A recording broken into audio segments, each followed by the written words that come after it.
All right, it's another Friday. Welcome, guys, to Do the Talk podcast. This is a real estate podcast. We talk about investing in real estate, we educate, and we make sure that we show up here every Friday to do this live. I am your host, Hamed. Ibrahim is going to be my co host today. Like we always say, this is not a get rich quick scheme. You have to work it before it actually work for you. So, if you're ready to learn how to scale up, this is the show to do that. Ibrahim, how are you doing today? I am doing well. Thank you for asking. This is another Friday. You said that. And I'm kind of excited because this topic is it's always in the mind of everyone. Okay. But some people don't know who to talk to about this because it's one thing to have one property and you get stuck, or two or three and you get stuck and you don't know how to move, scale up and all that. So today is gonna be an interesting topic just because we are here to break it down, the strategy, the theories and how you can get there. Of course, we want you to put all the knowledge that you're gonna get today, put it in action. It doesn't make any sense, or it's not gonna benefit you or I or us at Do the Talk if we dish out all this knowledge and you only keep it in your closet or your drawer. We don't want that. We really want you to put in the action, just as we are doing. So today, the topic is ways to scale your real estate portfolio. It is a big topic because, like I said, it comprises of a lot of factors, a lot of strategies, a lot of way to get it done.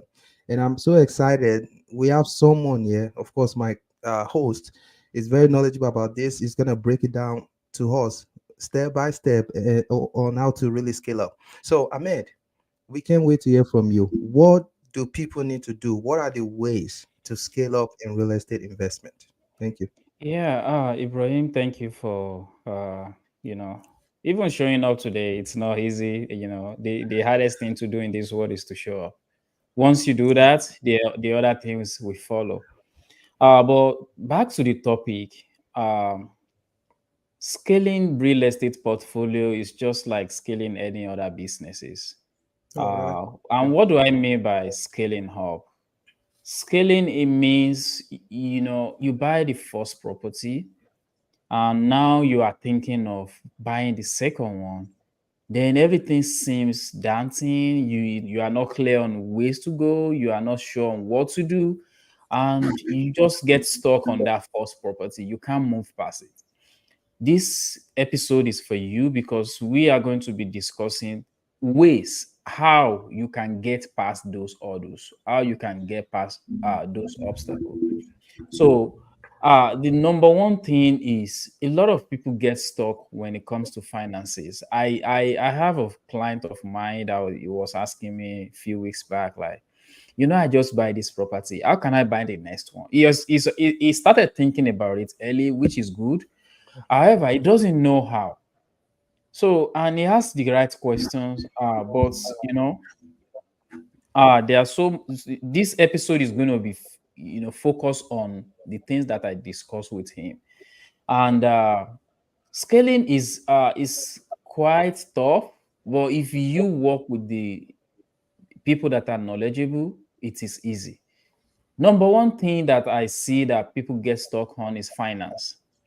Uh, how can I get money from my previous houses? How can I go past these? What will be, taxes and all that. So the easy way around financing in you know because you can use all these government loan to buy the first one, but it doesn't work on the second one because now you it does work, but now you will need a huge down payment, which makes a significant difference. But there is a way around it. We talk about creative financing on this podcast last year. If you don't know what that is, I will advise that you go back to that episode. But I'm going to discuss a little bit about it.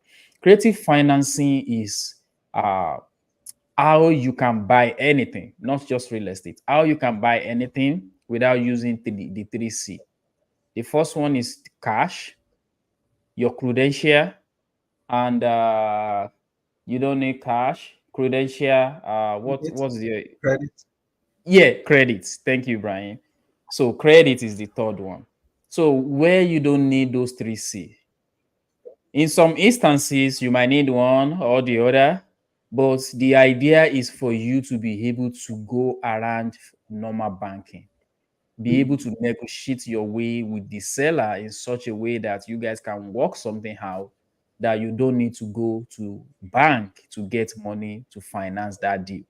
So creative finance is divided into so many ways.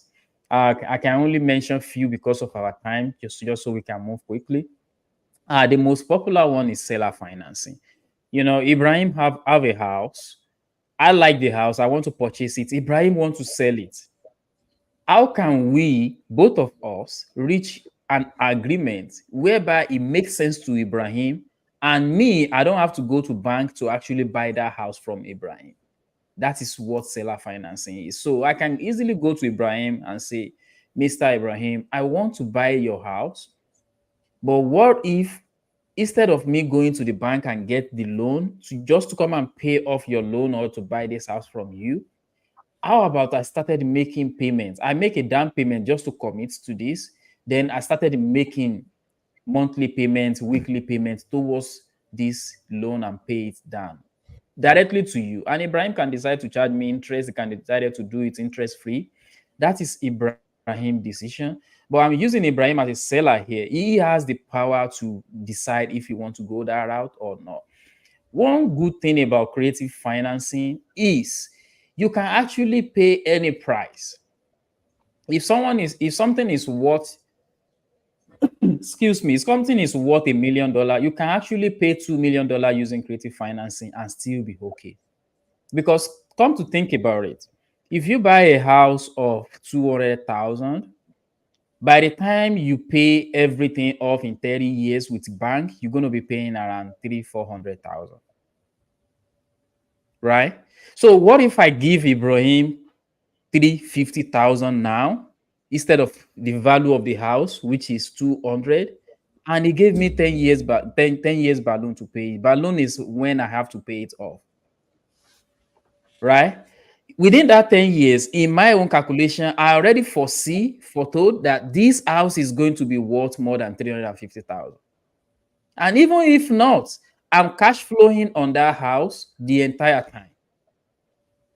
You see how it can work for Ibrahim, because now he can sell the house more than it's worth. And it works for me because now I can cash flow from that house without no stress, without going through bank, without having to bring cash, without having to have a 2 year working experience, and without having a credit score. So that is the beauty of creative financing. Another one is subject to, where I have to take over the existing mortgage. This is not assumption. Assumption is different from subject to. So subject to is I'm taking over the loan, the deed come to me, and I started making payments that you already arranged with the bank. I keep making that payment, and that is how simple it is. People complicated it. People have a lot of questions. I understand it sounds too good to be true, but it does exist, and people do it every day. I mean, people close subject to transaction every day. So that is another one. Another one is lease option. That is another creative way to buy a house. The only downside for lease option is the deed doesn't transfer to your name until you actually pay that house off, or you actually, maybe you finally go get a loan and pay it off. So lease option is where the owner get a chunk of down payment from you, typically around 10 to 15,000. Then you started making monthly payments towards that house. Some of the monthly payment goes towards your principal, while the rest go to the normal rent. And at some point, you will have to go get a loan and just buy out the seller. So these are other ways you can get around the financing constraint when it comes to scaling up. So The next one is going to be partnership. So I just discussed how financing is a problem in scaling and how you can go around financing. Now, the next one is going to be partnership. A lot of people don't want to do this, especially in our community that we serve, because we always see the problem in partnership. We don't always see the good side of it. Ibrahim and I have been a partner on this show for a year now, and we are still doing it. Believe it or not, we are partners, right? So if I'm if I'm not here, the show still continue because Ibrahim will show up. If Ibrahim is not here, we have been managing to be here every single time. But what I'm trying to point out is having a partner have its enormous benefit. So let's say you have the knowledge and you have the time, but you don't have the money. If you can find yourself someone that have money, want to invest in real estate as well, but they don't have the knowledge or they don't have the time, both of you, or it can be 3 or 4 people. Now you can come together, partner on a deal, make some money together, move on to another one, and started building your portfolio that way. This is what hedge funds do. This is what all these huge real estate company, BlackRock and all that, this is what they do. They gather money from other people. We can do it among ourselves as well. So partnership is very, very huge. It is powerful, especially if you can structure it the right way. If you structure it the right way, you have the right paperwork, you have everything going. Even if someone like decide to walk away, you guys already have everything planned. But guess what? If everything works fine, now with your knowledge and time, you can get into owning a property, owning a house without having the money. And if you continue that way, you can end up having 3, 4, 5 houses and started making huge cash flow coming in for you monthly just by providing the time and the knowledge that you have. And the other guy that is have a very good job, doesn't have the time, doesn't have the knowledge, now have a house because both of you can partner.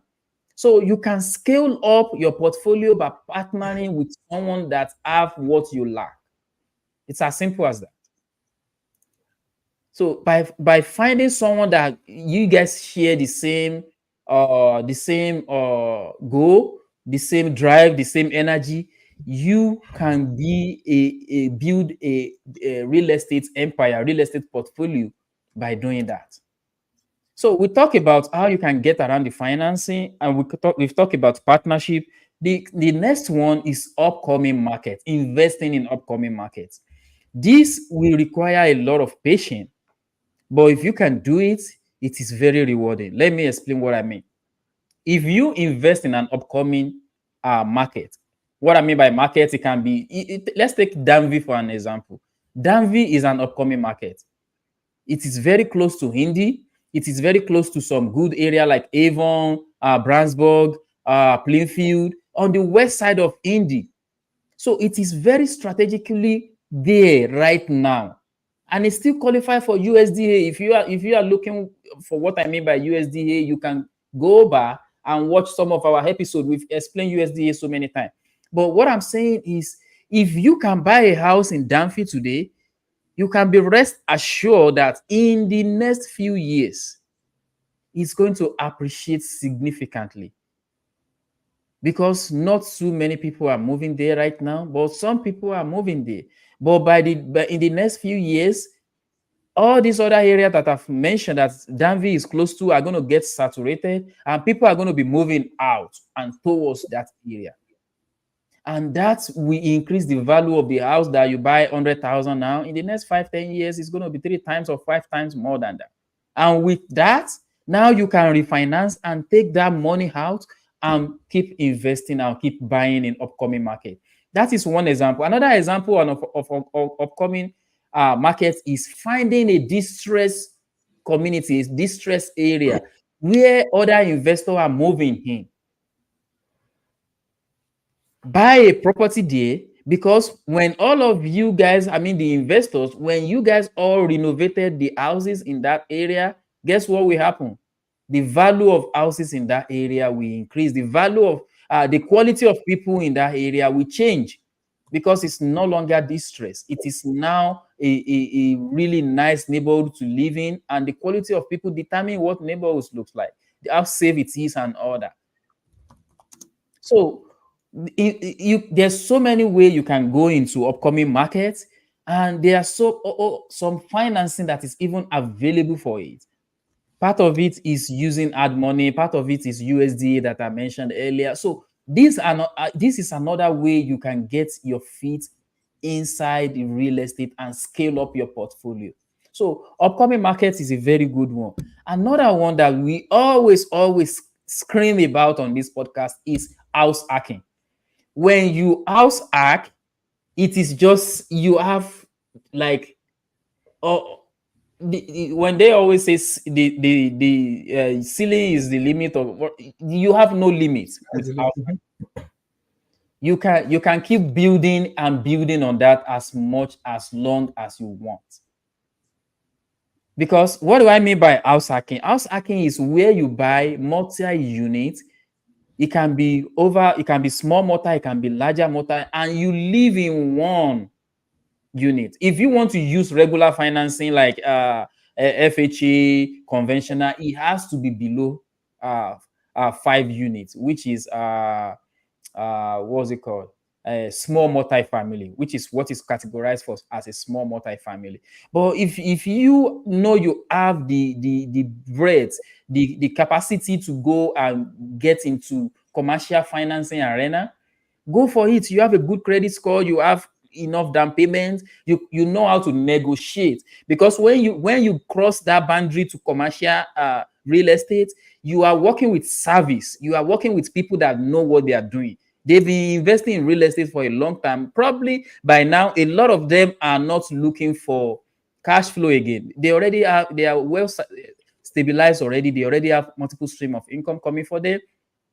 So they will be looking for a way to save on taxes, how they are not going to pay capital gain right now. So a lot of time they will negotiate with you so that you can get into that deal with seller financing or something, an arrangement of that sort, where you can get into that without even involving the bank at all. So what house hacking is you live in one of those units. It is multiple units. You live in one of those units and you rent out the rest. But it is your primary residence, so you have some benefits on it, like homestead tax. Ibrahim can explain further on that. I know what it is, but it is not my arena by any means. If you live in a house, it is your primary residence, and you own that property, you can claim homestead tax on that property. You don't know what that means until you move out of that property. That is when you're going to know, like, oh, I've been saving a whole lot of money this time, because your taxes is going to skyrocket once you move out of that house. But living in it is saving you money. Now it is your primary residence and you are also making money. You are living free in your house. Housing expense takes 30% of everybody paycheck. If you can save that 30%, that means you can scale up fast. You can buy multiple property fast, as quickly as you want. That is what we are discussing today. That is the power that house hacking have.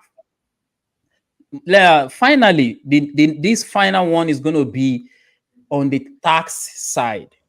So let's say you have a property that is worth 500,000, and the loan that you have on it is what's it called? Is let's use 200,000 for an example. So you have a loan of 200,000. The house is valued at 500,000.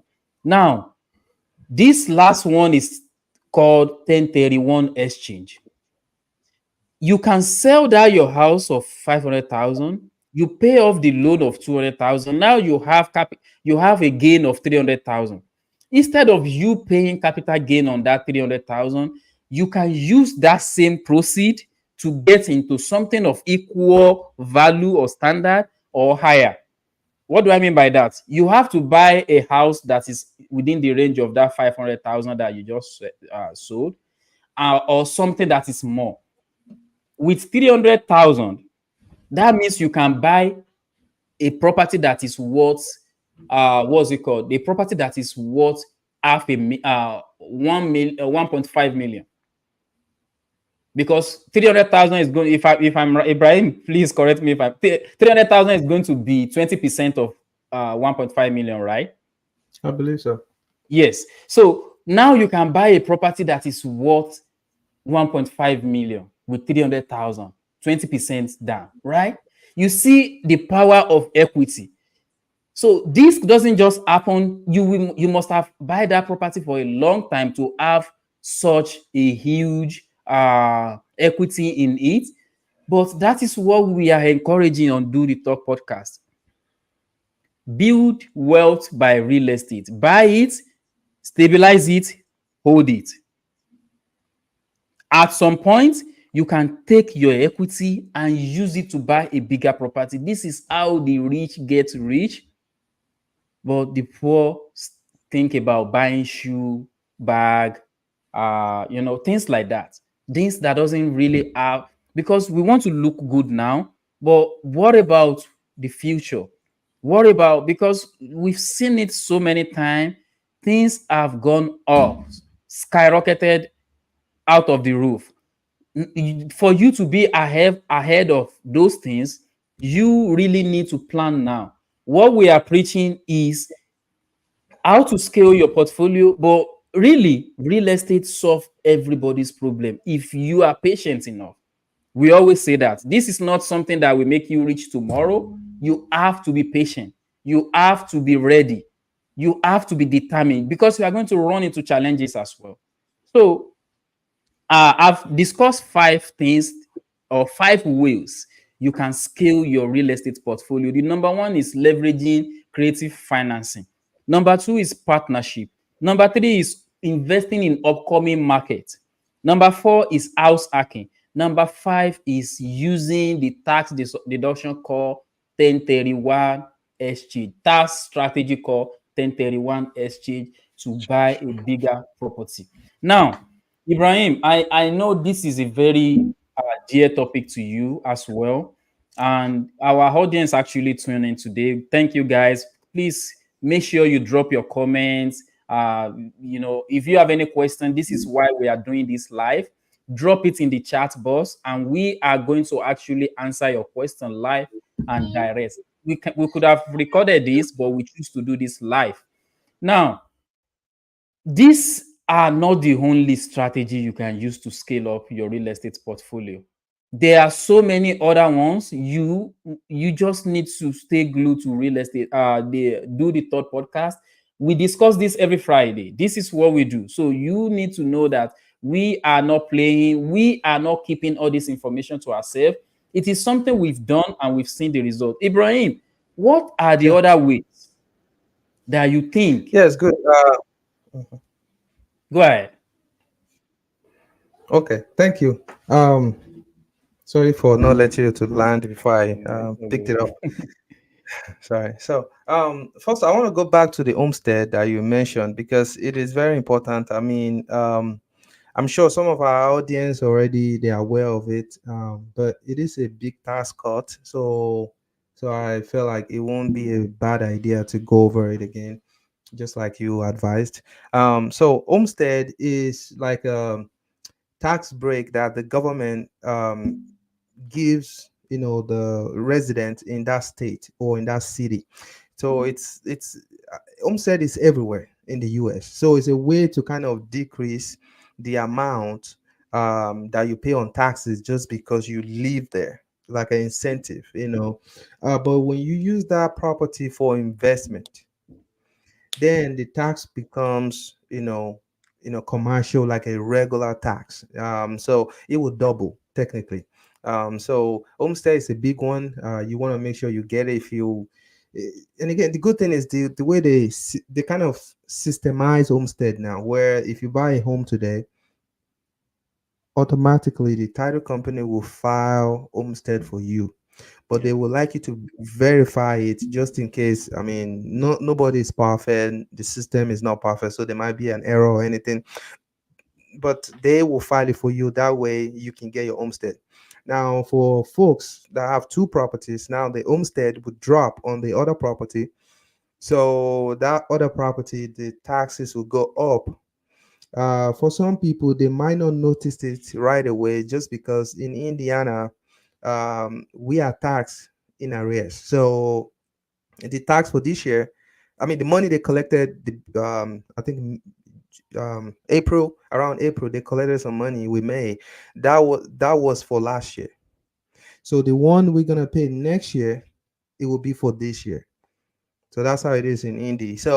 Um, so you want to make sure you have your homestead. So for some people, they don't know just because they bought one home now, they bought the second home, and the homestead takes a while to kick in. And so you might, when your tax letter comes in, it might look so huge just because you might not be expecting that such. Um, because each person can only get one homestead. Yeah. Each family. So when you are married, you and your spouse can only get one homestead. um of course, if you are not married, everyone is living separately, then you can get, your partner can get homestead. So by the way, make sure you get a homestead. It's good for you. It's gonna help lower your taxes, and at the same time it will make it scale up faster just because you save about average of 500 to 1000 something every month. Now, I digress. Let me go back to the main, you know I shouldn't say main. It's part of what we are talking about. Even the homestead is part of it. Yeah. So I should go Absolutely. to other factors that you can, leverage on so you can scale up faster. Um, One of it, I'm not trying to make Ahmed feel special or flatter Ahmed, but that's the truth. You need to have a property manager. I said that for a reason because, well, let's say you have a business, okay, and you are not making sufficient amount of money. You don't know how to get more money, okay? You don't know what strategy to do and this and that, and you are still doing that business and you are taking a loss all the time. Technically, your business will not grow fast, or your business will be slowing down just because you are losing money. Let's assume you are able to, you are still, the tenant is paying and you are still getting some money. You may not have enough leverage just because you are getting the bare minimum. Nobody wants to do a business and you are getting just bare minimum. But when you know that you don't have the time, you don't know the strategy, you don't know the ways to get more money. Not even talk about if you have a problem with your tenant, maybe they're not paying or whatever. Those are like another level of challenges. But I'm talking about the basic. You don't have time, you don't know what strategy to use. You need to reach out to a property manager that knows how to leverage all corners of real estate investment. That way you can get a lot of money. And the money you are getting every month, you can easily save them, and maybe for a few, I mean, depending on how many properties you have, and if you actually take action, depending on if you take action and follow my advice tonight, will determine how quickly you get there. But if you have a lot of property, like maybe three, two, and you work with a property manager that knows how to fetch you more cash flow, now you have a lot of money to save monthly versus when you were doing it by yourself and you are getting bare minimum. When you do that for some years, okay, depending on how aggressive you are, you'll be able to buy more property. And by the way, when you are working with property manager as well, now you build relationship with that person. If that person come across a deal, guess what? He will be thinking about you. Yeah. Okay, since this person has been a good client with me, this person, has shared his aspiration, motivation, everything with me. I know this person will be able to do it. Let me call this person. You know, So eventually, you building that network, that connection, also you getting more cash flow, will make your business scale up faster. you know, we always look at the commission we pay to someone. You shouldn't care too much about that when you can make money from the whole transaction. Like when you know this person will get you more money, then I won't worry too much about that. If you are getting to a business where you're not gonna make money and somebody wants to charge you, that's different. I mean, I understand that totally fine.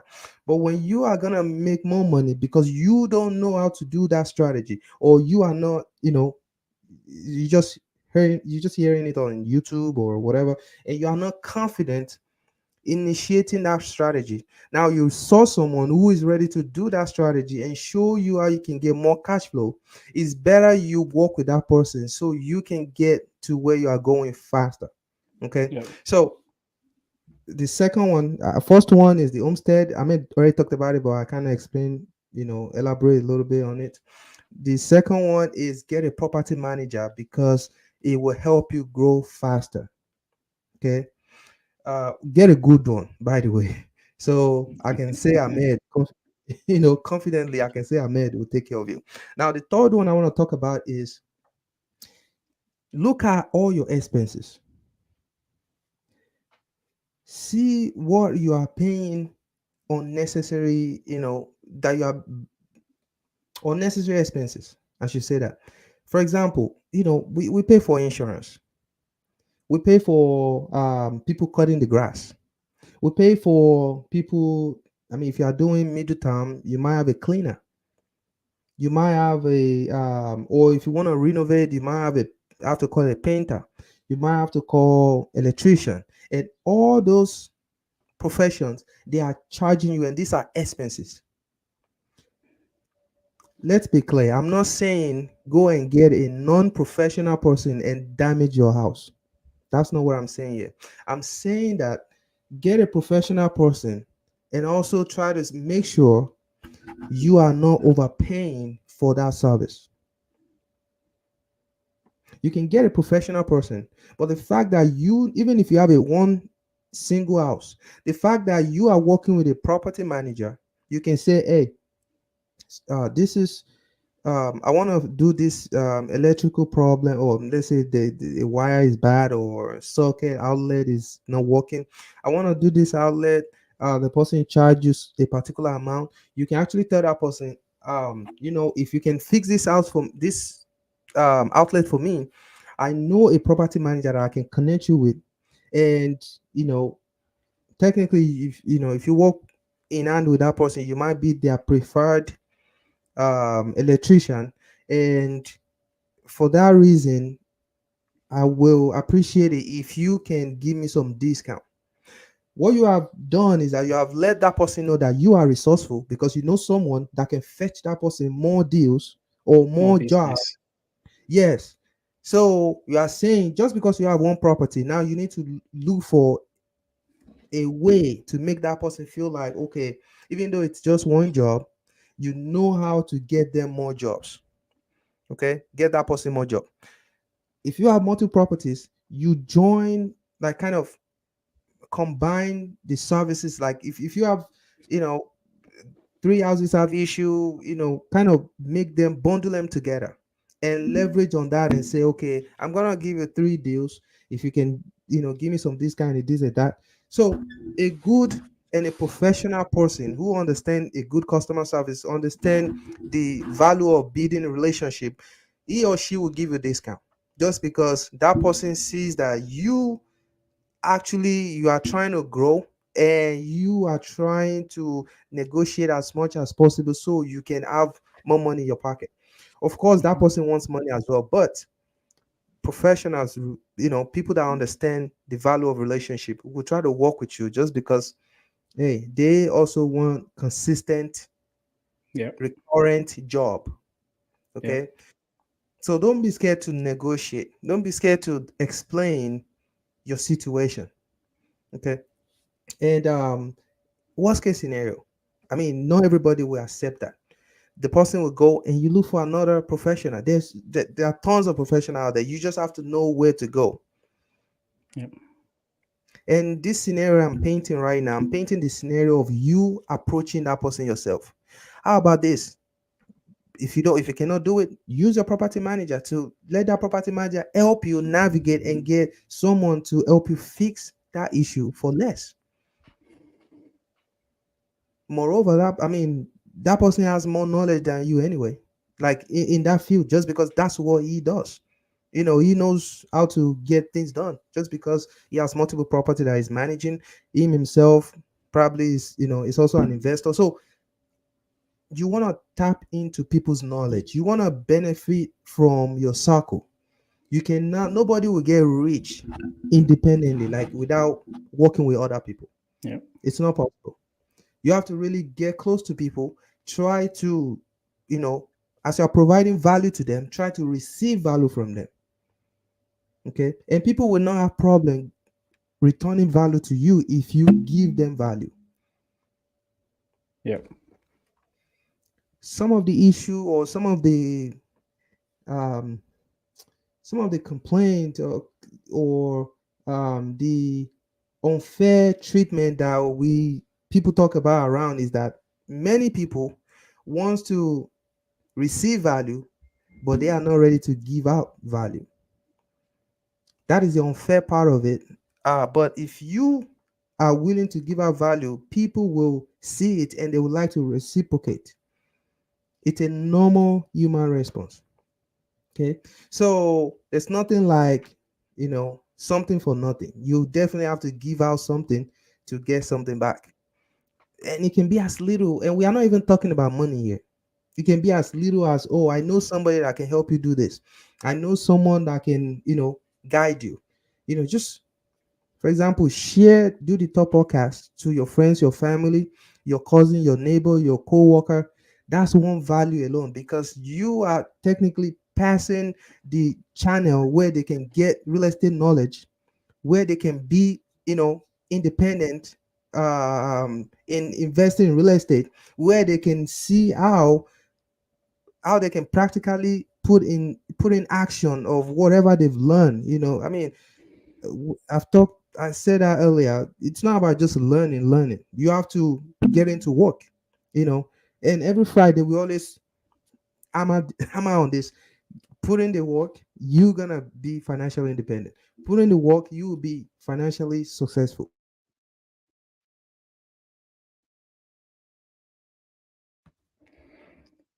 I lost your audio, Ibrahim. Can you hear me? Oh, I'm so sorry. Okay. I'm so Go ahead. so I accidentally clicked mute. So sharing do the talk with them, it's one value that you are spend with your family, your friend, your coworker, because now you've gave them a channel where they can learn how to invest in real estate, and eventually they will see that value. And of course, if you need anything concerning real estate, now they know that you are passionate about real estate. You want them to be financially independent, so they will love to give back that same value or even more in a greater length to you. So it doesn't have to be money. When we say give value, it doesn't have to be money. It can be anything. Okay. So how do you scale up? Be approachable, be friendly to people, be a resource to people, give out value to people. Okay. Know your limit. Know your limit. If you don't know how to make money with real estate, just because you are not so you are still learning, or you have some challenges just because of your job, you know your other job is demanding, get a property manager that knows how to get you enough cash flow. And that cash flow is what you will save. And when you save that money, of course, with time that will become enough for you to secure more property. Look inward, check your expenses, see how you can leverage on that. Look at, for example, if you have midterm, rental, you have to cut the grass, you have to, plow the snow, you have to, pour some salt or sand during the winter. All those expenses, there are always somewhere you can get something a little, more affordable. So try to go that route, save money as much as you can. Some little damage, like let's say a bulb is bad, a little outlet is bad. If you have that knowledge, if you know how you can do it, DUI, there's nothing wrong with that. Do your DUI, save money, DIY, sorry, DIY. I want to say DIY. Do your DIY, save money, and when you do that, that will become something. It might be little, from the start, but when you do that consistently and you save those money, you can use that to scale up. I may have touched on the big ones. I'm just trying to go over the little ones that we kind of overlook, or majority of people overlook, and it becomes something. A dollar can become a million if you are consistent and you keep saving. It will become big. Yeah. So so what am I saying here? I'm saying try to keep your cost in a reasonable reasonable length. Do not overspend on your investment. The good news though, if you overspend on real estate, if you stay with it and you're consistent, you will still be fine. That's one good news I'll share with you. However, we don't want you to overspend because we want you to scale up faster. Okay. Let's say I may mention Denville. You want to buy a home in Denville. You find a home that is 300,000. You pay 300,000, or you negotiate less than 300,000. It's possible that if that person, the seller is desperate, the seller needs the money fast, they can sell it for 280. Okay. Now let's say somebody got it for 280. Now you got to Denville, but at that time the seller isn't desperate. There are a lot of people on that house, and you have to get it for 302, 305, or even 300,000. If you look at the math, you've overpaid than the other guy. However, if you are patient and stay in that Denville, same Denville with the other guy that paid 20,000 less, you are gonna be fine. The reason is because in that same Denville, when uh, any of you want to sell your house, you guys have to use the data to sell. So the guy that bought it 280, he has to use whatever sales that is in that neighborhood to sell his price. I mean, his property in the nearest future, or whenever he or she is ready. The same thing with you. So even if it's 7 years later, if you want to sell, you're still gonna use the data. Now you started from 300,000 because that's, I mean, the last transaction 300,000. It means anybody that wants to sell after you will start from 300K. So technically, you are just resetting the value of that neighborhood. So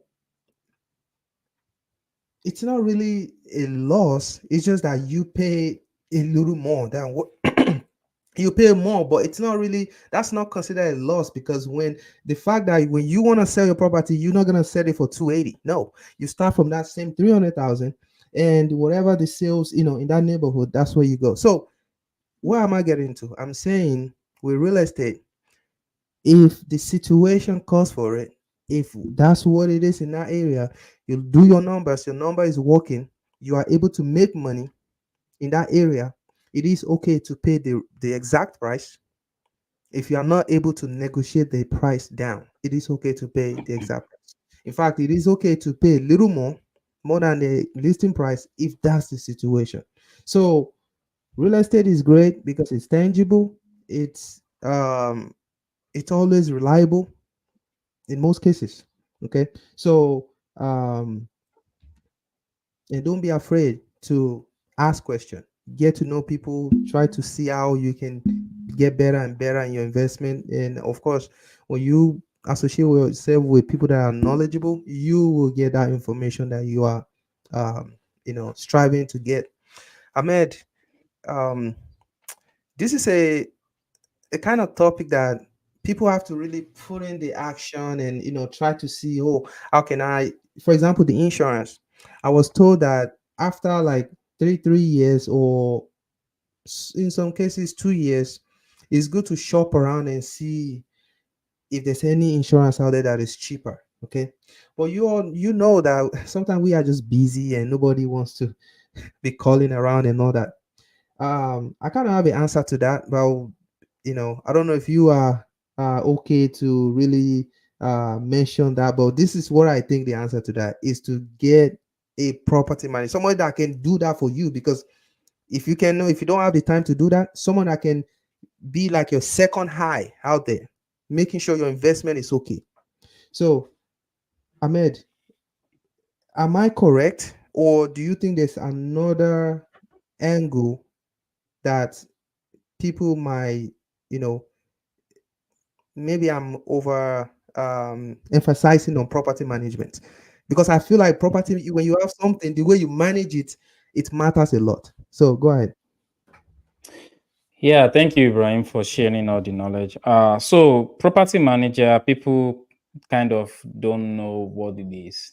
A lot of time I have to even tell my clients, like, I can do this for you, right? You don't have to do it. I can do it. That is part of the service that we provide. And they'll be like, oh, you do that too? Yes, I do it. We do it. So what you just mentioned is one of the numerous things that a property manager can do. And some people that actually understand what a property manager can do also think more of I can just let it go and that is it. No, the check just come to me.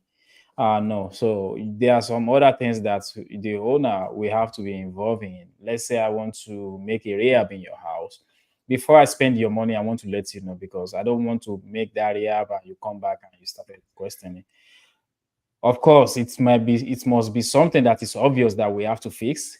But it is what it is when it comes to things like that. So yeah, property manager go it helps a lot when it comes to uh making sure that you are saving money and you are making a lot of money too. They are your eyes and ears where you Yeah. are not.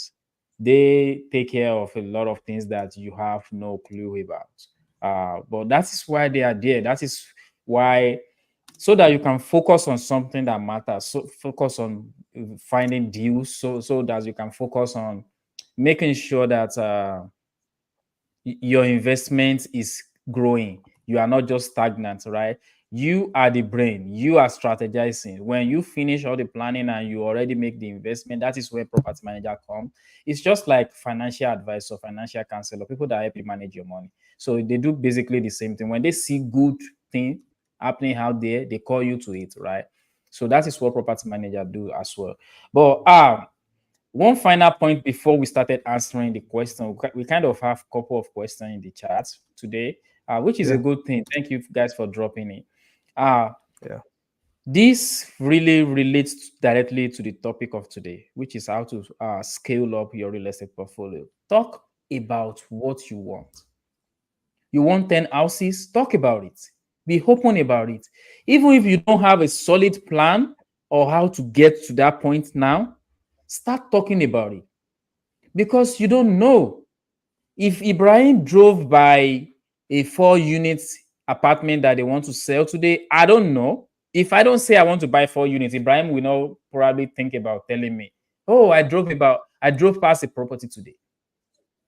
So publicly talk about your goals, publicly talk about what you want and be flexible. Don't be rigid. When you see something that don't 100% fit that box, you can play around those things and wiggle around it and make sure at the end of the day you get to the point that you are getting to. So publicly talk about your goals. This is another way to scale up. So I always tell people, oh, I want to, in my next day I want it to be 4 units, 8 units or more. I keep I keep an open mind. I want it to happen, but I still tell people this is what I want. I publicly discuss it and I'm very flexible about it. So this is not something that a lot of people pay attention to, but it is a strategy to grow as well. Because where you're talking about it, a lot of people that know how to get that thing around that place. We talk like because people want to help, people want to be boastful. I told him that, right? So they will tell you it's okay to be the dumb best in the room. It's actually Yeah. okay. When you are around people that are smart to you, just keep quiet, tell them what they need, what you need, and a lot of time they will find you the solution. Ibrahim solved my problem a lot of time, but if I don't talk, if I don't say anything, he probably don't know what I'm struggling with, right? That is what coming around people that are like-minded do. When you are around people that are thinking the same thing you are thinking, even when you're about to get stuck, we call ourselves to attention like, hey, bro, maybe you should be flexible a little on that. And I'll be like, yeah, I'll think about it. Things like that happens when you are around people. So make sure you surround yourself with people that progressive talk doesn't look like boasting to them. Because there are some friends, if you are talking, you want to buy a 4 unit property, it looks like you are boasting to them. It looks like you are showing off. You are showing off like you have a lot of money.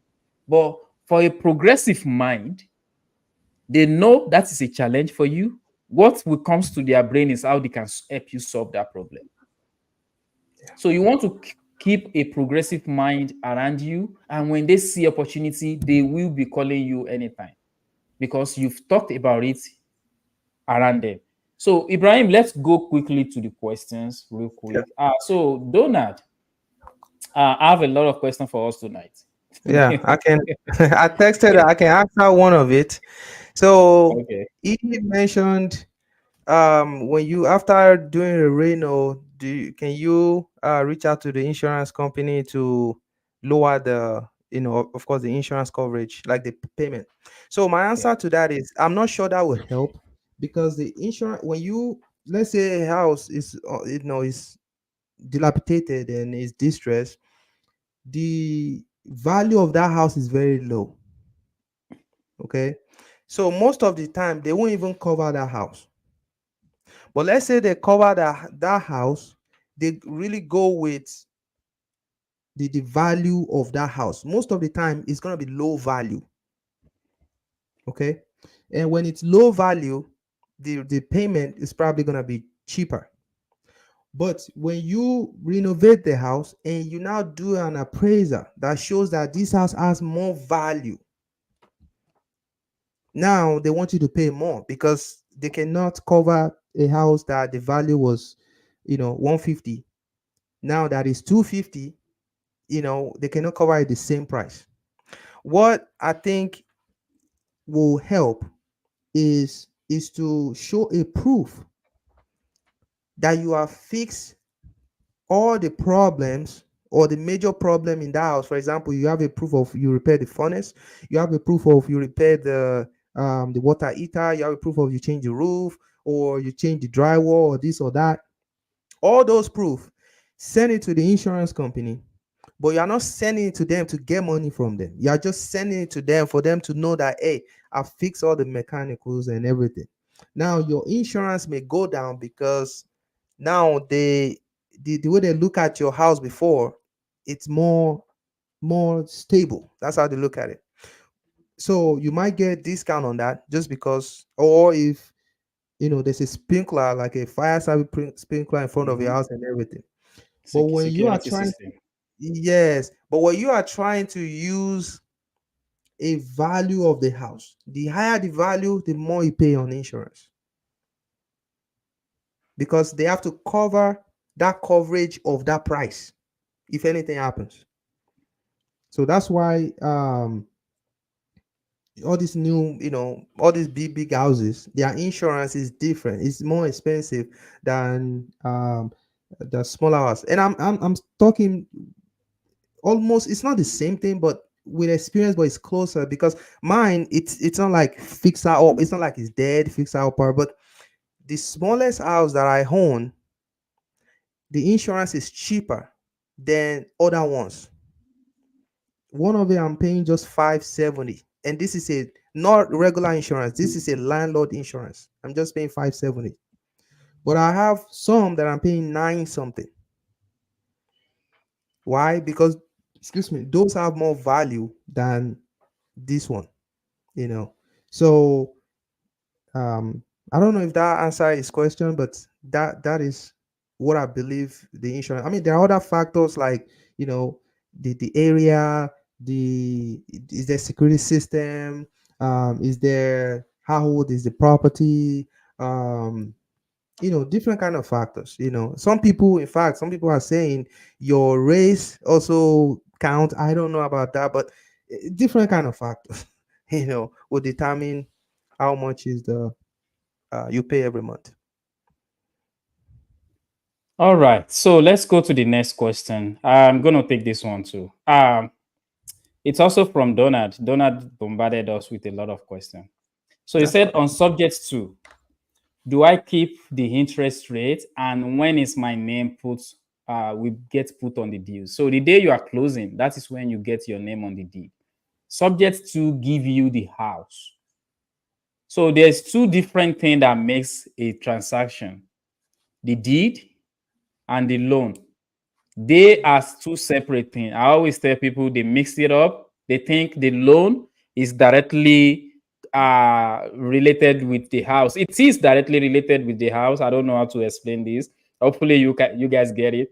But the house is on its own. The loan, the house is securing the loan. I don't know if that makes sense.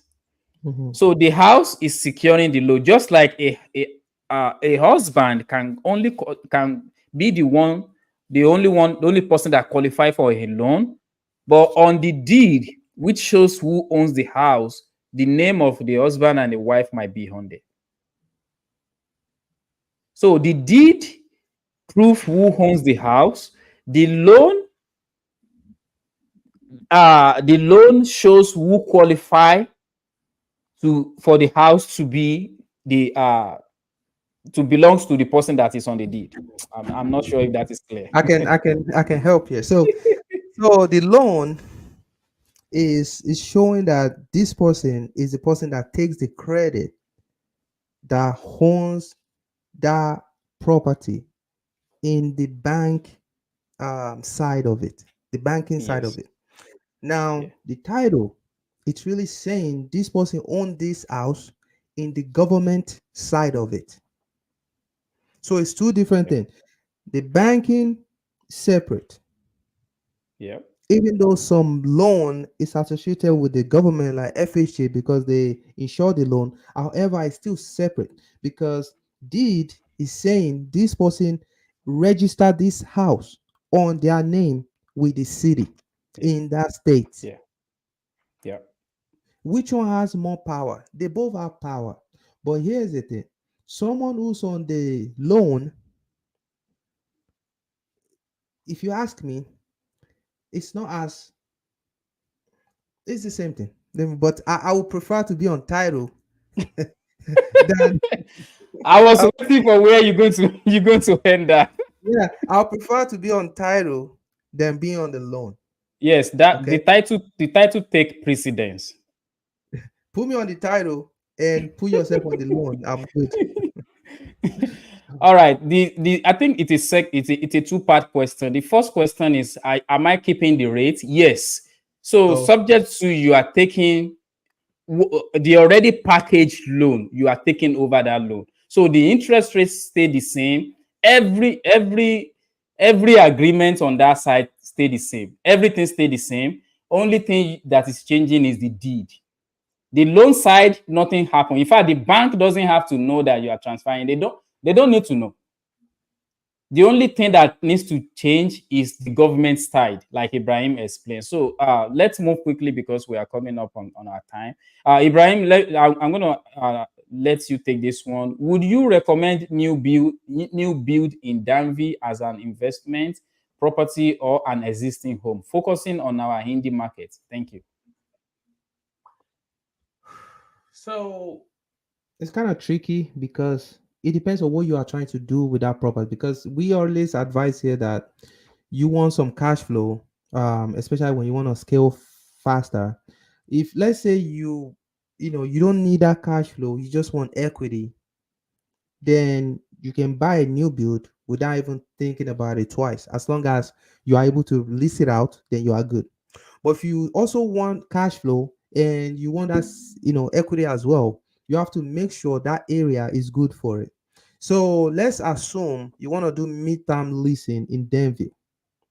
So the midterm leasing that you might be thinking about, that I am assuming, because I don't have a property in Denver for any kind of investment, that I'm assuming that it might be okay, is you have to kind of include temporary housing with your middle term. You cannot just stay on one strategy. You have to kind of mix the strategies, because with temporary housing, it has nothing to do with the Airbnb thing or any, just it's there for whoever needs a temporary housing in that Denver, because it's that same school zone. So you benefit from that. At the same time, you are open to short term, like VRB, Airbnb, Booking.com, and all that. So to answer your question, I believe if you buy a new home in Denville, new construction, and you are patient enough, you will benefit from that, because the builders, they try to keep the value, like in fact they try to keep increasing their price. And while they are increasing their prices, it's helping it's helping your equity. Your house will keep getting appreciation every time they increase the price of their home, because of course you have to look at it as your house is still new. Anything less than 10 years or less is considered brand new.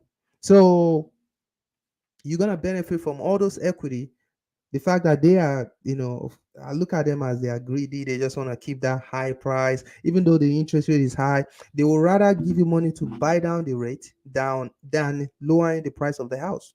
So my answer to that is, if you find a good deal in Denville, you don't have to buy the biggest house in Denville. You can build a house there that is reasonable. Matter of fact, you don't even need to build it. You can just go for a house that someone else has built, but he or she could not close just because of various reasons. Then you buy that, and before while you're buying it, you negotiate with the builder that, okay, hey, I'm gonna grab this. I have the down payment, but can I pay so amount? And you show them a pre-approval that you are qualified to get the property. The fact that you show them that you have your enough down payment, you qualify to get that particular loan. In most cases, you get more discount. And the fact that the house is ready and they're ready to push it out, I mean, sell it, they will give you discount. That way you can, but don't forget, you need to check the covenant in that area. Check their CCR. Make sure you are able to do middle term leasing, short term, or long term, depending on what strategy you are going for. Here we are preaching all the strategy, depending on what works for you in that area and how aggressive you want to scale up. So I hope that answered the question. You can buy a pre-existing house if that works for you as well. So, Yeah, I think we answered his question. Every other thing is comment and acknowledgement of the answer we gave. Thank you. He is actually boasting of the property management, the proper his property manager. And by the way, guys, Donald is AC property client, and thank you for always being joining this podcast, Donald. Yeah, you're gonna be on here very soon, so don't worry about it. We're gonna interview you, and you share your experience on this podcast. So, Ibrahim, if people want to buy a house, they want they want your knowledge on what to buy, where to buy, how to qualify, and all that. How can people reach out to you? yes, they can uh, DM me at IB Rotos on Instagram, on TikTok, IB Rotos. You can text me there. You can call me 317-728-0213. If you would like to, make some research before calling me, you can go to ibrealtors.us. Search for your home and give me a shot. Whichever you like, send it to me and we'll go from there. Okay. ibrealtors.us. So Ahmed, how can they reach out to That you is now? what is When scrolling up on top. Yeah, I have the ibreators.us up running already, so Oh, people okay. should be Thank you. it should be easy to see on the screen. Let me take Yeah. down the comments from the top, but that is his website up top. You can always go there and search for houses. I was actually amazed on what is on there. You're looking for off market on market deals, distressed property to rehab in a good location. You know, we always encourage you buy distressed property in a good location. It's going to Yeah. perform because it's in a good Yeah. location. Yeah. You can reach me on 765 240 7932. I always forget that number. I don't know why. You can reach me on there. You can DM me on Instagram official Ahmed Lawal. Anything real estate at all. If I don't know the answer, I will make sure I find you the answer. If I don't have the resources, I don't have the bandwidth for the resources, I will make sure I show you someone that have the resources. A lot of people reach out to me, share the number of contractors, share the number of things that they need to them, so that we work together and grow together. That is what this podcast represents. So until next week, be safe. We see you next week, Friday.